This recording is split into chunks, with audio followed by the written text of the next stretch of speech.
With upcoming nuptials and upcoming weddings and things like that, people tend to want to do do-it-yourself projects.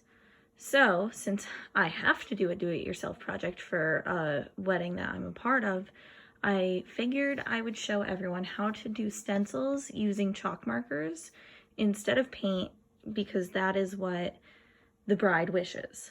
First of all, I decided to cut out all of the stencils and tape them and line them up properly. Make sure you use a straight edge for this because it's important that they have a lined up process so that they don't look lopsided. As you can tell, I've already done the welcome to our, the next word is happily. So I've decided to line those all up ahead of time so that they are together and ready to go for this video. So once you have all your stencils taped properly, it's important to make sure that you use tape that is easily peelable and does not cause sticky spots to be left. I suggest using masking tape, actual stencil tape, or drafter's tape.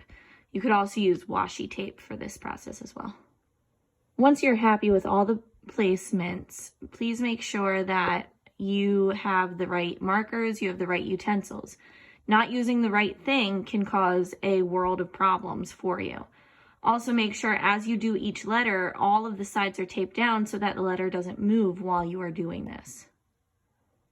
For this project, I decided to use this marker. I bought it at Party City, and if you turn it around, it literally looks like a chalk stick, but it's more liquid chalk than it is actual chalk that you would use.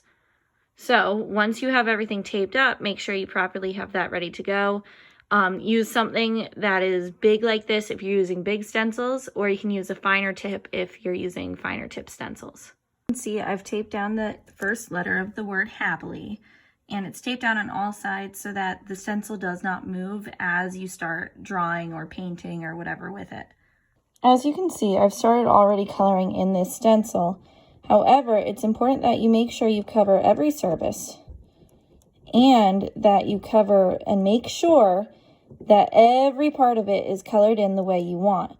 Now, because I'm using a chalk marker, it makes an uneven coloration, which is what the bride is going for in this case. But you can also use paint, which gives you a more even look.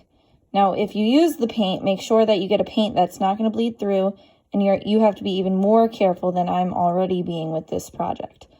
Now, as you notice, I'm holding down every little spot near where I am coloring it in so that it doesn't move and create an uneven look. As you notice with the letters above, I did the same exact thing. So once you are happy with that, then you go through and make sure that the letter is colored in the way you would like. So the final step is to actually see your finished work, which I suggest very carefully taking the tape off, slowly but surely, because the stencil does have the wet chalk on it.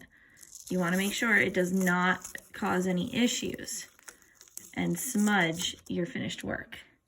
And voila, it is done. Now, it's important to remember towards the end of this project and towards the end of these videos that you remember to do what you are capable of. Don't take on a project that's too big, but also make sure that it looks the way you want it to look, or you're never going to be happy with it. Make sure that you use the materials that are suggested. Make sure that you make do and do a lot of practice before you ever try to do your final project. I have to say I probably spent 3 or 4 hours just practicing with different utensils, different tapes, different stencils to make sure I was using the ones I specifically wanted to use. And with every do-it-yourself project, never take on more than you can handle. I've seen so many people take on huge do-it-yourself projects for a wedding, and then when it comes down to crunch time, they don't get the projects done that they really wanted to get done. You can see that's the finished word of happily based on the letters that were chosen.